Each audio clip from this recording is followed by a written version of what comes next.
இந்த வீடியோவில் நம்ம என்ன பார்க்க போகிறோன்னா ஏகாம்பரனார் கோவில் தான் பார்க்க போகிறோம். இது பஞ்சபூத தலங்களில் ஒன்று. விருத்தி அப்படின்னு சொல்லுவாங்க, மண்ணுக்கான தலம். இங்கே இருக்க சிவபெருமான் வந்து சுயம்பலிங்கமாக ஆனது. அதாவது என்னன்னா, கைலாயத்தில் ஒரு நாள் வந்து பார்வதி தேவி விளையாட்டாக சிவபெருமானோட கண்ணை மூடிடுவாங்க. அப்போ உலகமே வந்து இருண்டுடும். அதுக்கு தண்டனையாக பார்வதி தேவியை பூலோகத்துக்கு அனுப்புவாங்க. அப்போ வந்து ஒரு நதிக்கரை ஓரமாக ஒரு மாமரத்துக்கு கீழே ஒரு லிங்கம் செஞ்சு வழிபடுவாங்க. அந்த லிங்கம் தான் இங்கே இருக்கிற மூலவர்னு சொல்லிட்டு சொல்கிறாங்க. இங்கே இருக்க அந்த மூலவருக்கு அபிஷேகம் வந்து பால் தண்ணி அப்படிலாம் பண்ண மாட்டாங்க. வெறும் ஆதார தீபம் அப்படி தான் காட்டுவாங்க. பால் தயிர் அந்த மாதிரி அபிஷேகம் பண்ண மாட்டாங்க.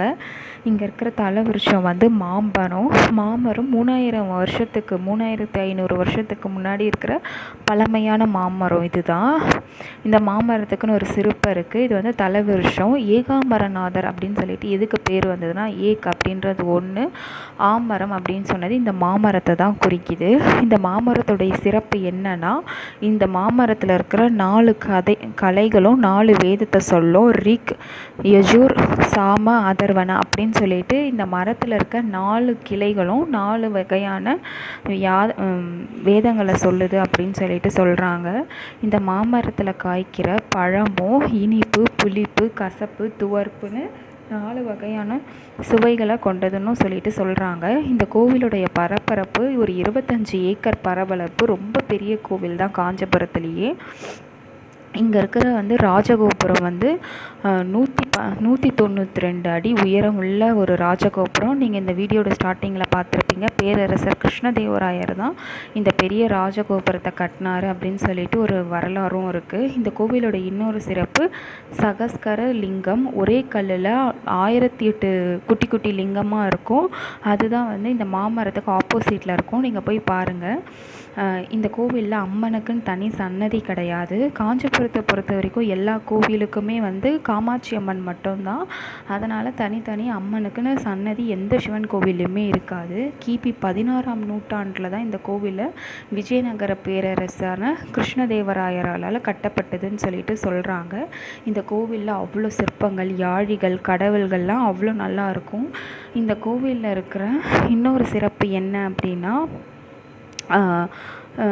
இந்த கோவிலில் வந்து ஆயிரங்கால் மண்டபம் அப்படின்னு சொல்லிட்டு இருக்குது. இப்போ நீங்கள் பார்க்குறது தான் அந்த ஆயிரங்கால் மண்டபம்.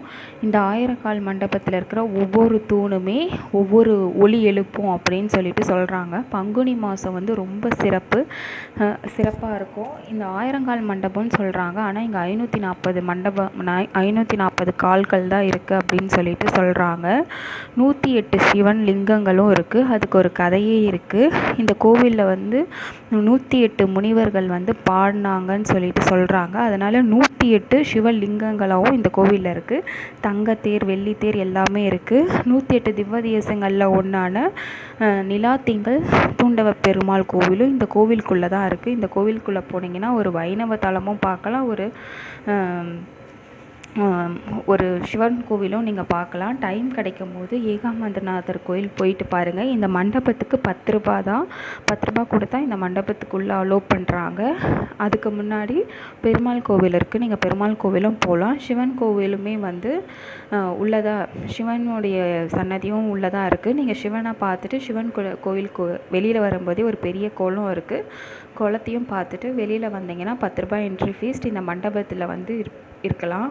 இந்த மண்டபத்தில் வந்து இன்னொன்று பார்த்தா, இங்கே நிறைய பேர் காலேஜ் படிக்கிறவங்களாம் நிறைய பேர் உட்காந்து படிச்சுட்டு இருந்தாங்க அவங்க எக்ஸாமுக்கு. என்னோடய வீடியோஸ் பிடிச்சதா சப்ஸ்கிரைப் பண்ணுங்கள்.